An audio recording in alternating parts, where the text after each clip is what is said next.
Hey everybody, welcome back to Video Game. So today we're going to be doing a series on the MiSTer FPGA project, and more specifically this instance FPGA gaming in general, because recently I've been getting a lot of questions about new boards on the horizon. I'm always talking about in the comments why stuff like PlayStation 2, the original Xbox, and GameCube aren't really going to be realistic things for FPGA gaming now or even in the future. But I get a lot of questions as to why that is, so I'm going to go over both the technicalities of why that might not occur, as well as just kind of the common sense indicators as why that would be difficult. Because even though a bunch of people are working on new boards, including Taki Udon and Retro Remake, where you can have an Agilex 5 chip with upwards to 600 and change thousand logic elements, there are two things that are really going to prevent those future generations of consoles actually working in FPGA. And we've been talking about the Triassic DE25 Nano as well as a potential MiSTer Pro or MiSTer 2, and why that wouldn't really work for those consoles either. So the reality is we have to talk about two different things here. One of them is technical and one of them is more common sense. We have to talk about the probability and practicality of these things actually working, because the reality is that generations of console, PlayStation 2, Xbox, and GameCube really have a very different hardware setup than we see on N64, Sega Saturn, PlayStation 1, and even Dreamcast in some ways. There's going to be a lot of talk about clock speeds and the overall ability to run those at the appropriate speeds, and we're just going to kind of go over what you might see in the future and why the FPGA gaming brick wall may end after Dreamcast. But before we get too far involved, do me a huge favor down below, hit like and subscribe and ring that notification bell, definitely helps us out. And if you feel so inclined and want to support my channel, we have a Patreon link down below as well. But the reality is this generation of consoles is an absolute stack up clusterfuck of technicalities, and I mean that as a pun because of course we're watching Burnout Crash Mode right here. You have different processors all using different architectures. On the Xbox side, a Pentium 3, on the GameCube side, basically a derivative of the G3 processor that IBM made for iBooks, and then you have Sony and Toshiba's own custom silicon for the PlayStation 2. We're talking about clock speeds at a minimum of 300 megahertz on the PlayStation 2 side and up to basically the mid 700 megahertz on the original Xbox. Those are very fast speeds an FPGA chip would have to handle. So it isn't just the ability for a chip to have enough logic elements to be able to fit a core, but that is also very difficult at this point in time. It's also down to the FPGA chip to be able to run fast enough to accommodate those actual clock speeds. And think of it this way, the delta between PlayStation 2 and 300 megahertz and the original Xbox at 733 megahertz is absolutely massive, and the Pentium 3 was no slouch when it came to actual instruction sets and amount of transistors on it. So we just get into a situation where we're absolutely trying to do not the impossible but the improbable. Because think of something like the N64, long considered to be the impossible core. This took Robert FPGA Zoom's boss about 18 months to get it buttoned up on the actual MiSTer FPGA. And then we talk about stuff like Dreamcast. If N64 takes a year and a half, then how long would something even more technically advanced than Dreamcast take? 2 years, 3 years, 4 years? We really don't know whatsoever. When I talk about those clock speeds, obviously on the Dreamcast we have something completely different here. You're hovering around 200 megahertz that the FPGA fabric would actually have to accommodate to run it at full speed. Now right now there are some boards out there that feel like they could do that, but the question is at what cost? This is not just the thing about whether or not the hardware exists for the technical capabilities of being able to run cores like this. We also have to make sure that they run them at some sort of economy of scale where you'd actually want to open up your wallet and deal with something like paying for them. Now I think maybe in the next 18-24 months you will see that FPGA chip and board on the market that could do something like Dreamcast. So now we have to go into the second issue, one that can be overcome but is mostly just a time thing. These cores take an incredibly long amount of time to actually develop. PlayStation 1 was over a year, N64 was like 18 months, and Sega Saturn from SRG 320 has gone past the 2-year mark. That is how difficult these things can be to actually make. Now think of the extra layers of complexity for something like Xbox, PlayStation 2, or GameCube. That silicon was a massive jump in generations, so it might take an individual 5, maybe 10 years to, honest to God, actually make something like this in their spare time.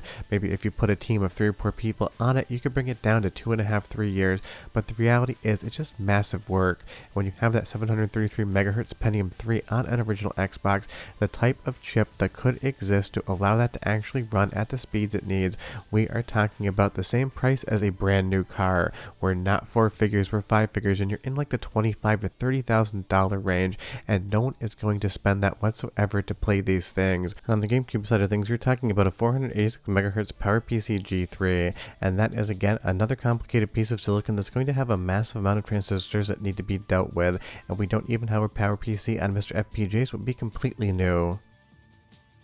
And that's what I'm really trying to reiterate in this video, is just the amount of time it would take to actually be able to do any of these things, even if we had the hardware, even if that hardware only cost $500, and even if we had dedicated core developers who wanted to make it. The reality of the situation is we are just talking about multi-year projects, and whether or not that's actually going to be worth it.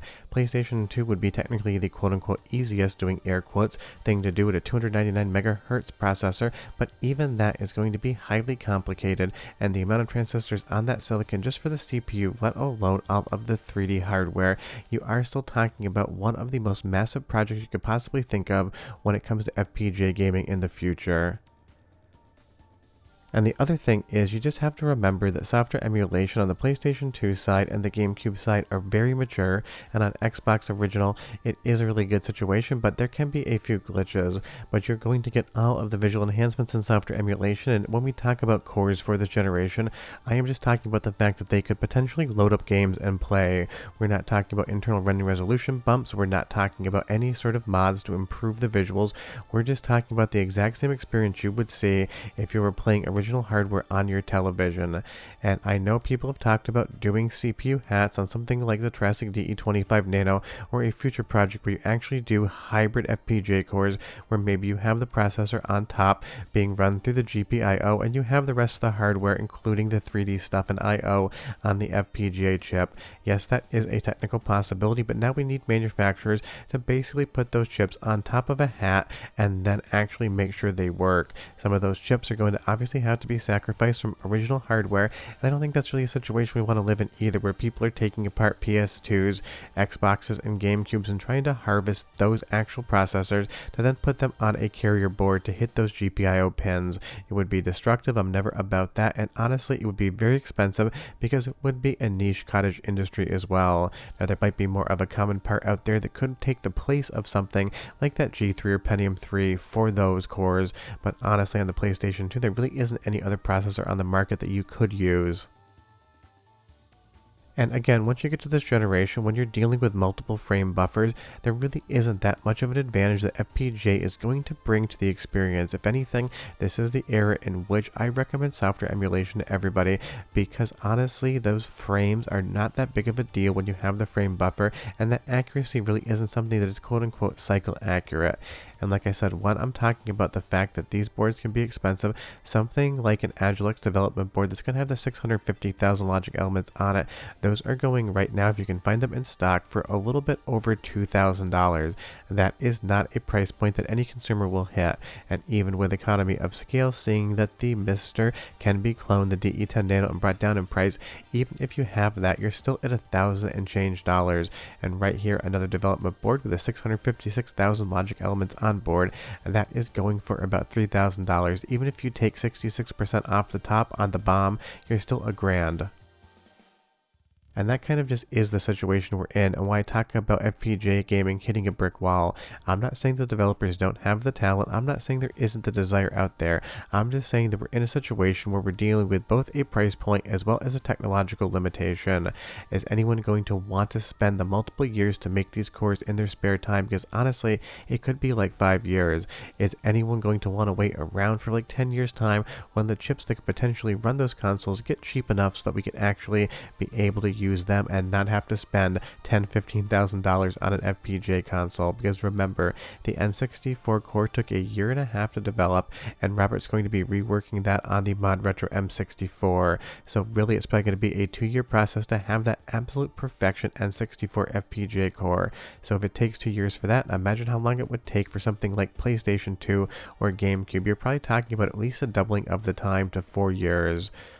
Or take SRG 320 Sega Saturn core, where over the 2-year mark and it is still being worked on. I'm not saying he's slow whatsoever, absolutely a madman when it comes to coding, but the thing you need to think about is, just because something is technically possible does not mean it is probable. The probability here is you're never going to see a PlayStation 2, GameCube, or original Xbox core, at least not until you're probably in your 60s, depending on your age. I'm sure somebody will take it on in the future.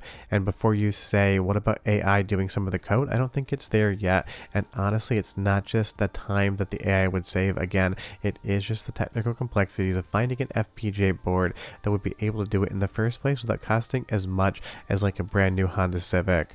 Leave me your comments down below and let me know your thoughts. I know you guys have been asking about these consoles. I try to figure I would explain it both from a practicality standpoint of the time commitment as well as an actual technical explanation of the limitations of our current hardware. But I hope you guys enjoyed the video and I'll see you next time. Bye bye.